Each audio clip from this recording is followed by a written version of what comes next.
step of announcing that the administration will be phasing out the program over the next 2 years. Today's September 5th deadline was set by the plaintiffs presenting the administration with two and only two real options to choose from: the likely sudden cancellation of the program by a judge, or an orderly wind down that preserves the rule of law and returns the question to the legislative branch where it belongs. The president chose the latter of the two options. The president made the best decision in light of the fact that the system set up by the Obama administration in clear violation of federal law. President Obama even admitted this himself when announcing the program, calling it a temporary stopgap measure and calling on Congress to act. DACA was initiated after Congress explicitly rejected the same proposal in legislative form. In other words, President Obama didn't just suspend federal law, but implemented a policy Congress had explicitly rejected. There's a misconception that DACA primarily serves as a shield from deportation. This is misleading. DACA grants work authorization to nearly 800,000 individuals who are not legally authorized to work. DACA recipients whose average age is in their 20s were not an enforcement priority before, and they certainly won't become a priority now. The priorities remain the same: criminals, security threats, and those who repeatedly violate our immigration laws. The main effect of today's announcement is that work permits and other government benefits are being gradually phased out. But rather than leave DACA recipients and the men and women of immigration enforcement in confusing limbo while the DACA program was challenged by states in the same court that struck down another of the previous administration's unlawful immigration orders earlier this year, President Obama is laying out a responsible 24-month phase-out. President Trump. No permits will be expiring for another 6 months, and permits will remain active for up to 2 full years. The president was elected partly on his promise to deliver meaningful immigration reform that puts the jobs, wages, and security of the American people first. He is delivering on that promise every day, and he has put forward serious proposals to Congress that would responsibly end illegal immigration, prevent visa overstays, remove dangerous criminals, protect American jobs and wages, and create a merit-based system that grows our middle class. These are not just President Trump's priorities, they are the American people's priorities. For decades now, the American people, immigrant and U.S. born, have asked Congress to establish a lawful immigration system that protects our country.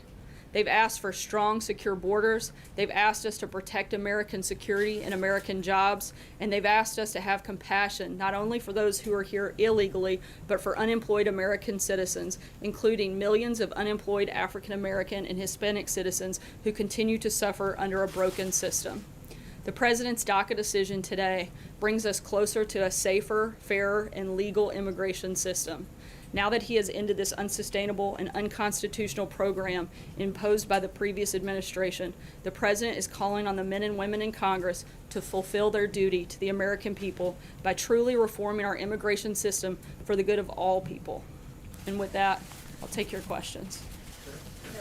John? Sarah, one question that went unanswered today was some 359 members of the DACA program enlisted in the U.S. Army in 2016. Their tour of duty would run standard 4 years, I would assume, but their DACA status would only last 2 years. If there's no fix by Congress before March the 5th, do you know what will happen to those people? Will they become ineligible to remain in the military, or will there be special dispensation? Is that being worked out? We have confidence that Congress is going to step up and do their job.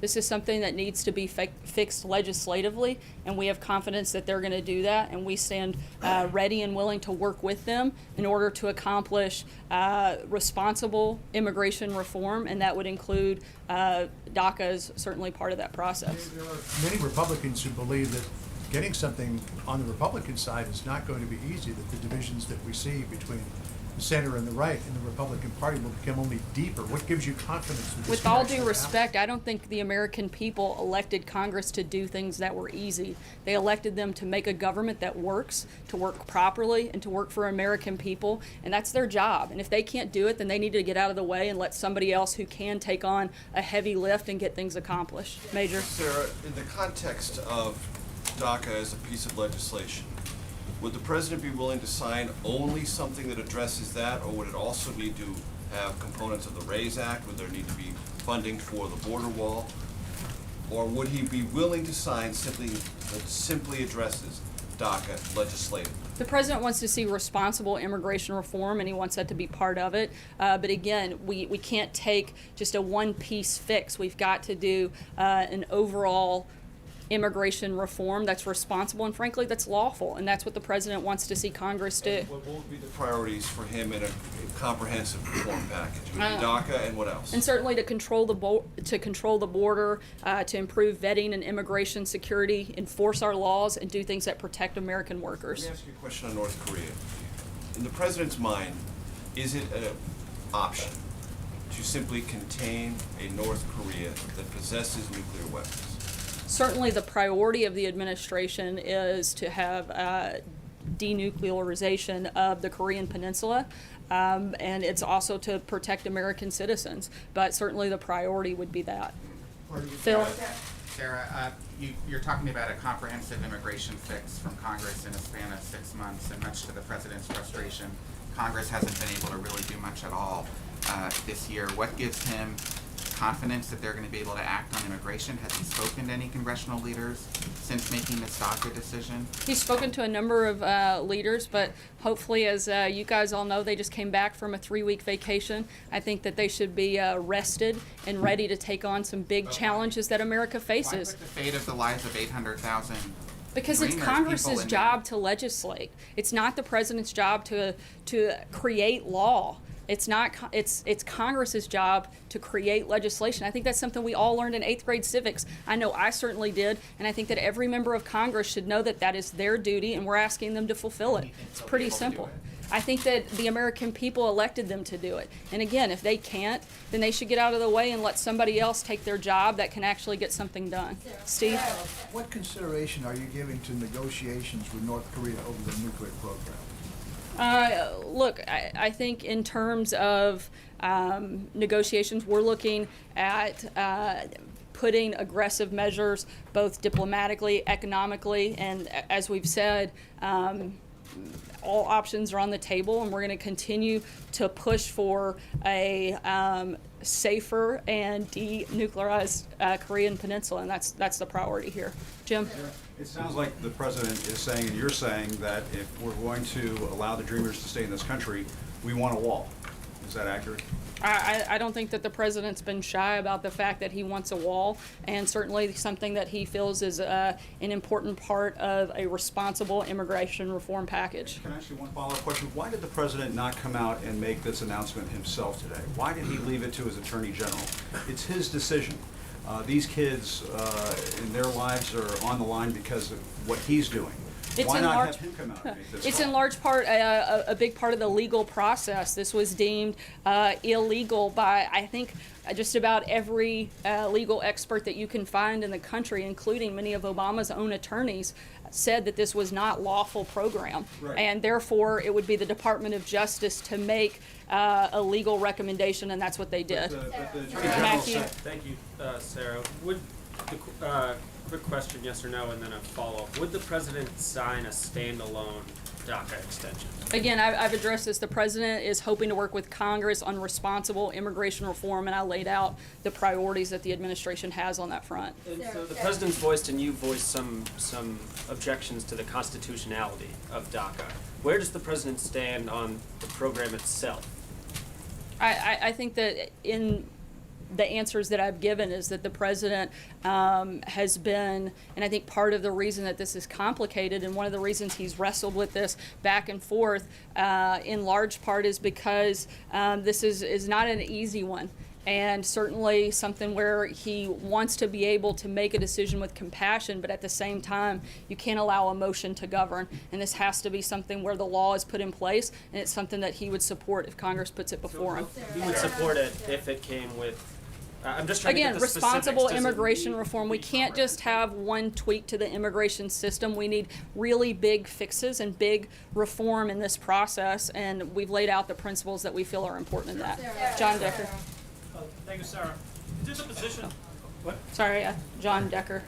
Thanks, Sarah. Sorry, I The looked down. president, as recently as February, had expressed sympathy for the DACA recipients. Today, we heard in a statement from House Speaker Paul Ryan, who said that these so-called dreamers have done nothing wrong.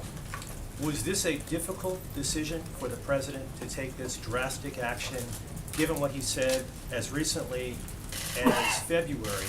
And does he agree with House Speaker Paul Ryan that these individuals, 800,000 individuals, have done nothing wrong? I think largely yes, and that's why I said it was one of the things that the president wrestled with this decision all throughout the weekend. So I kind of addressed that, so I think that's pretty clear. It was just this weekend that he wrestled with it? It wasn't leading up to it? Well, no, I mean, I think we've been clear throughout the process. There wasn't a final decision made until over the weekend because of the back and forth and the complexity of the issue and the ability to make the right decision and allow Congress to actually do their job and provide a fix instead of just stopping the program. And that was a big point for the president. Jordan? Thanks, sir. I want to drill down a little more on what you mean when you say the president wants to act with heart and compassion with regard to these DACA recipients. Does that mean offering them a pathway to citizenship?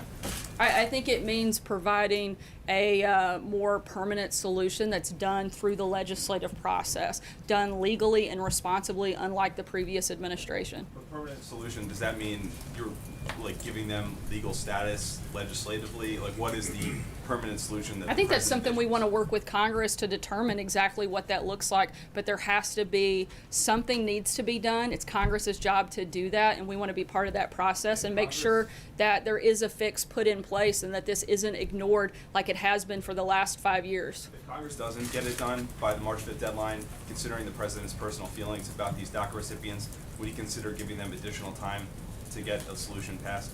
We'd like to have confidence that Congress will actually do their job. We're going to ask that they do that and that they allow us to work with them and be part of that process. But again, if Congress doesn't want to do the job that they were elected to do, then maybe they should get out of the way and let someone else do it.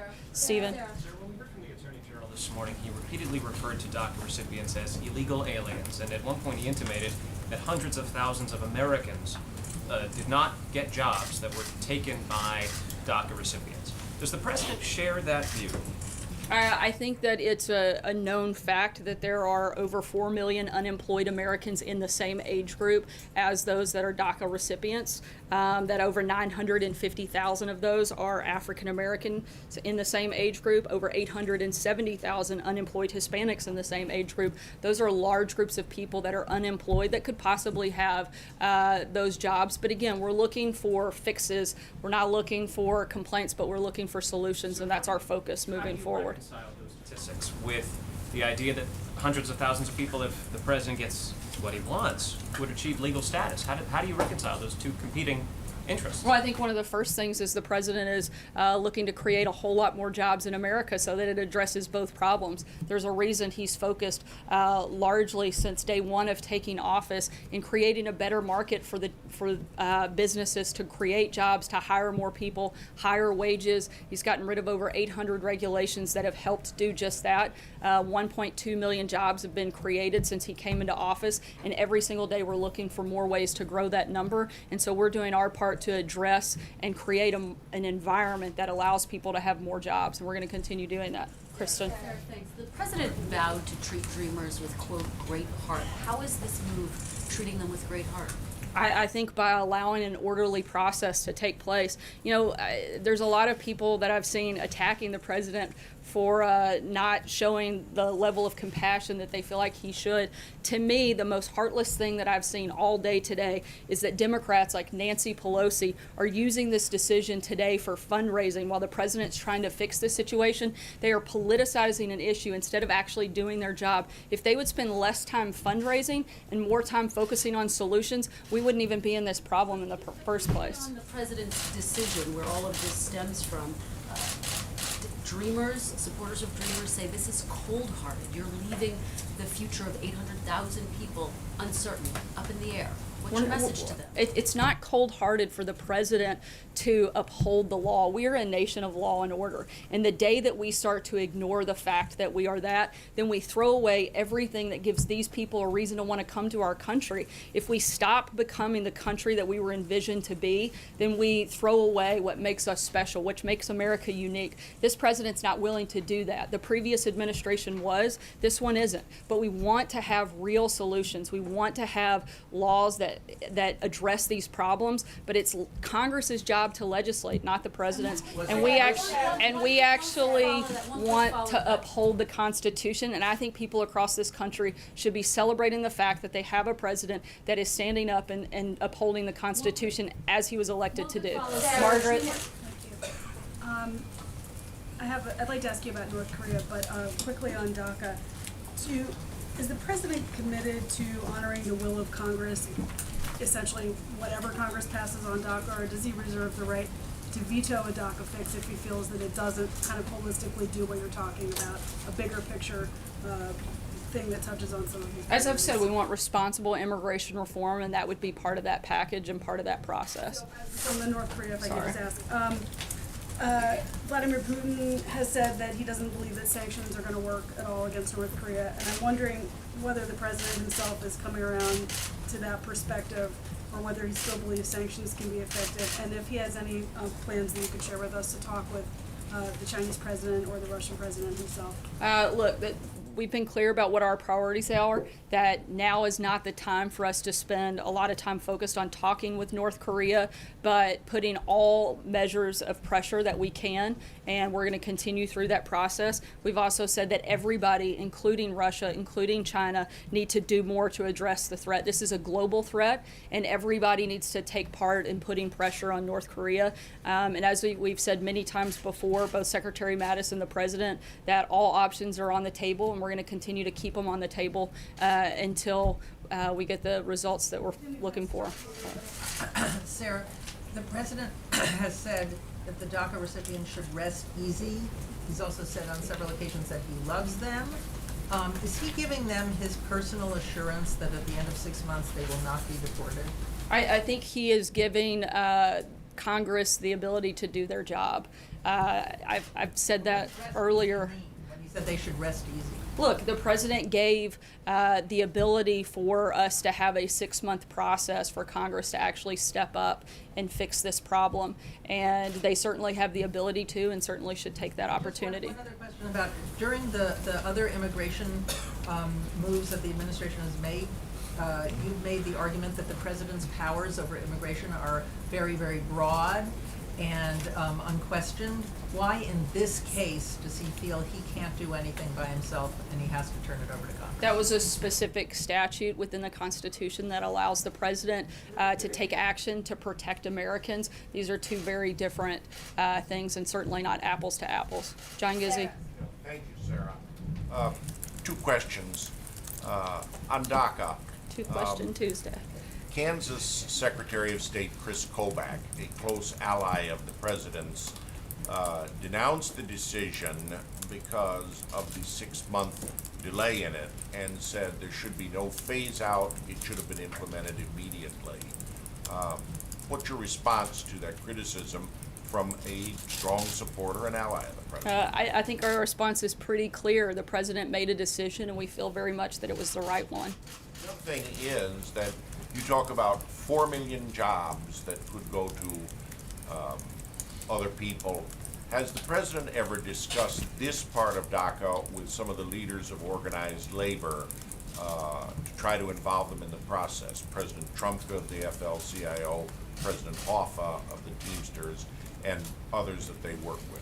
I'm not sure about specific conversations on that exact figure, but I do know that he has had conversations with individuals and relevant stakeholders in this process on both sides that know that that is an issue, whether DACA existed or not, the fact that there are 4 million people in this age group that are unemployed, and certainly why creating a better job market is a priority for the administration. Francesca. Thank you, Sarah. I wanted to follow up on what Jim asked. I don't know that we heard back here the rest of your answer. You said that the reason that Attorney General Jeff Sessions put out the earlier statement on camera was because it was a legal argument. But a lot of what we've been talking about in here is a legislative argument.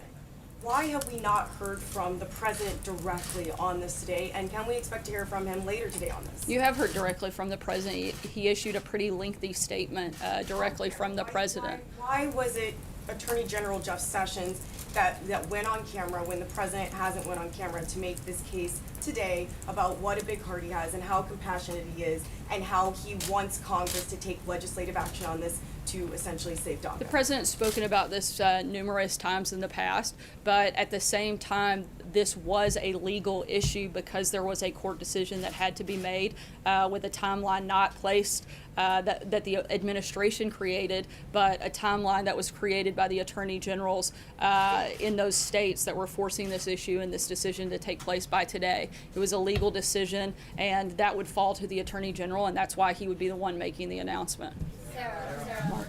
Peter. Talk about stakeholders. Has the president met any enrollees in the DACA program? I believe he has had several conversations with enrollees and those that have been part of the program. Can you tell us anything about that and what context and what have you got out of those conversations? Look, again, I think that the president's goal was to talk to a lot of people on both sides of the issue and, one, do what it takes to uphold the law, uphold the Constitution, but also allow Congress to create a permanent solution and fix the problem, which he's done by allowing for that 6-month period. Have you had those conversations recently as part of this recent deliberation? Again, I'm not sure on the exact timeline, but I know he has had many conversations with people on both sides of this issue. Certainly people that support keeping it as is and those that support getting rid of it. People can be affected by it though, right? Right. Again, like I said, I know had conversations with people that have been part of the program. Catherine. Sir, you said the president wrestled with this decision all weekend. Can you walk us through any of the process he went through to get to this? When did he make the decision? Who was he consulting with? Sort of how this came about? Yeah, he made the final decision over the weekend, and as I said, he spoke to many relevant stakeholders and individuals that support a variety of positions on this program. Also, Sarah, can you tell us anything about the meeting today, the Big Six? What are you expecting out of that, or anything you're hoping to get out of that? We'll continue to keep you guys posted. I think the ultimate goal is, as Congress is coming back into session, to talk about some of the big priorities, certainly tax reform, immigration reform, among many other things that are going to be on the agenda for the fall. Noah. Sarah. Go ahead. I'm sorry. The president. I'll go here and then I'll come back to you. The president's basically told Congress to do this, but he hasn't written any legislation similar to how he approached. I didn't know it was the president's job to write out specific details of legislation. I think that's other presidents exactly with what their the major initiatives have taken a greater role in helping to craft that legislation. They found friendly allies in Congress to actually be the ones to propose it, but this president has not. Why has he made that shift, and does he think is he reconsidering it in light of the fact that some of the other major pushes he's tried to make have not been successful legislatively? We've laid out detailed principles, and we have worked with members of Congress on specific pieces of legislation, and we'll continue to do that. Thank you, Sarah. Quick international question. The situation in Myanmar is quickly escalating into a major humanitarian crisis. Has the president been briefed on the situation in Myanmar, and if so, is he planning to speak to any of the leaders in the upcoming meeting about this situation? I know this is something that we're monitoring closely, but I'm not aware of any specific conversations that are planned at this time. But as always, in calls like that, we will keep you guys posted and put a readout after. Cecilia? The president says that Dreamers won't be a priority for enforcement, but that's not a guarantee of protection. Is this White House willing to offer one? Those are certainly, again, they're not a targeted priority, but the goal here is that Congress actually fixes the problem, and then that isn't an issue. And so that's the focus over the next 6 months, is making sure that something takes place, that Congress does their job, and a real solution is implemented. But is there a way to put this in writing so that these 800,000 people who are very fearful of ending up in a country that they don't know have some guarantee that in fact they won't be deported in 6 months? I think that statement that the president put out earlier today lays out what the priorities are and lays out what the focus of the administration is, and that they are not targets. They are certainly not priority targets of this administration. They weren't before and they won't be now. And again, Congress has 6 months, which is a pretty long time to get something done, and we hope they do, and there's a solution in that so that this isn't a problem moving forward. Yeah. I was wondering, you mentioned that the president had spoken over the weekend or in recent days to various stakeholders. We had talked to the Attorney General's office in Texas, and they had said they did not get a heads up or any, nobody conferring with them about this. Did you all talk to the 10 states, and are you positive that they are not suing? I know that various members of the administration have been in contact with individuals in those states. I'm going to wrap here, but I have one note to. Wait, I have one we didn't thing. answer the second I have one thing I'd like to just add. The president will be announcing the donations that he will be personally making to the various charities, and thank you to those of you that have submitted. We had several people put in submissions, and he'll be doing that tomorrow. And again, I know there were a lot of questions over the weekend. That will be a personal donation of $1 million from the president to various organizations and charities, many of which came from this room. So thank you again for that. Hope you have a good day. Was the DACA decision a Christian decision, Sarah? Does the president think that dreamers make America